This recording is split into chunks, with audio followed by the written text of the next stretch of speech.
Welcome back.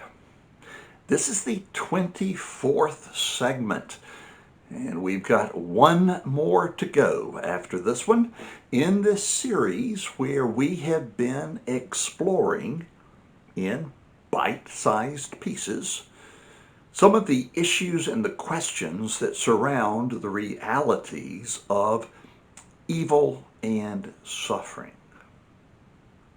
Now, what I want to address in this segment is the question of what is God's purpose for allowing difficult people to come into your life, difficult circumstances to come into your life, tragedy to come into your life, the various levels and forms and intensities of suffering.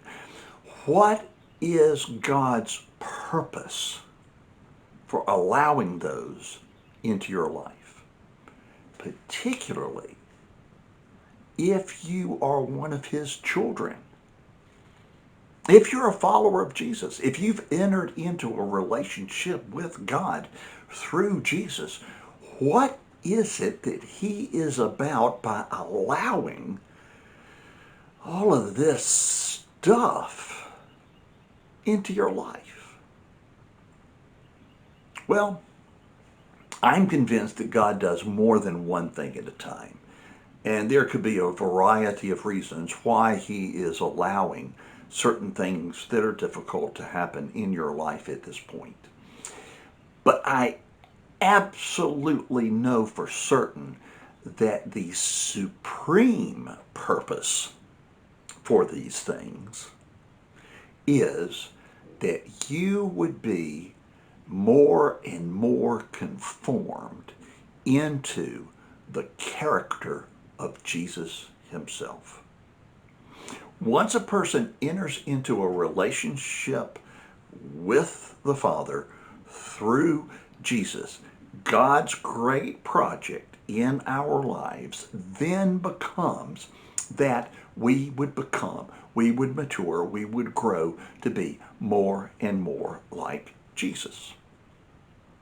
Now, this applies to every Christian, but this is not to say that God's purpose is for every Christian to look alike. No, we all have different gifts and talents and personalities.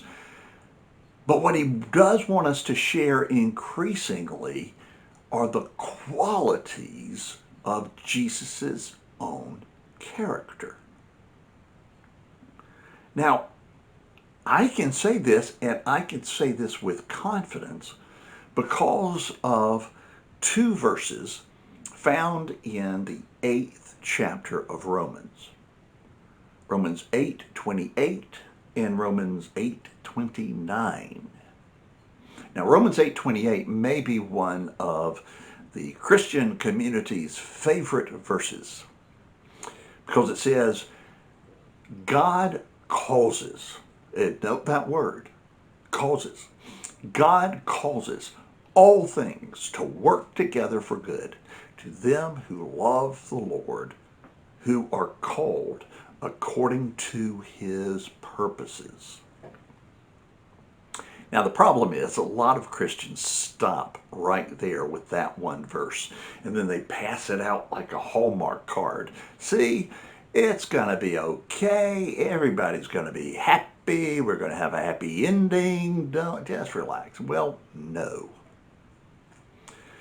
Your circumstances may not end up with a happy ending in the short run, in the long run, in this life. But that's not the purpose that God is working all things together toward. No, you have to look at verse 29 to find out what that good is that God is working toward. And that is, as I have said just a minute ago, that we would be conformed increasingly into the image, into the character of Jesus Himself. Now, if we grasp this, and if we really incorporate it into our understanding, into our thinking, this will begin to shape a completely different attitude toward any and every difficulty that we encounter.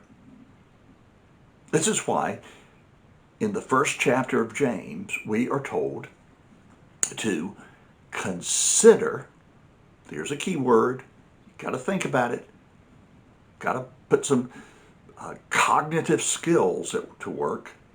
Consider it all joy when you encounter various trials. Now, he's not saying be happy. Don't have to be happy. Joy is something very different. It is something deeper. Consider it all joy when you encounter various trials, knowing that the testing of your faith produces endurance. And let its endurance have its perfect result, that you may be perfect and complete, lacking in nothing. And who do you know who is perfect and complete, lacking in nothing? Jesus. Consider it all joy, my brethren, when you encounter various trials, knowing that the testing of your faith produces endurance. And let endurance have its perfect result, that you may be more like Jesus. And this process is one that will be completed. We can be confident that we're moving in the right direction toward completion. The first chapter of Philippians tells us, he who began a good work in you will be faithful to complete it. And in 1 John, we are told that when we get to actually be with Jesus, we will be like Jesus. So there is an eternal projection to this process, to this grand project that God has going in your life. But listen, it's not just conformity of your character, it's also conformity of your ministry, that you would have a ministry like that of Jesus. You see, here's the scoop. God becomes a man, takes on a suit of skin, the incarnation, Jesus, and he enters fully into the human experience. Hebrews 4 tells us that we don't have a high priest that can't sympathize with our weaknesses, but one who has been tempted at all points as we are, yet without sin. And therefore, we can go to him confidently that he understands, that he empathizes with what we're going through, because he has been through it. In the second chapter of 1 Corinthians, Paul talks about one of the reasons that he is grateful for all the stuff that he's been through is that he's received the comfort of Christ. And now he is in a position to share that same comfort with others who are going through some of the same stuff that he's been through. Jesus has a ministry of empathy in our lives. Paul had a ministry of empathy in the lives of those around him. So the question is, do you want to have a ministry like the ministry of Jesus? One that is empathetic with the people around you? Well, it's going to be tough, because it's going to require that you go through some stuff.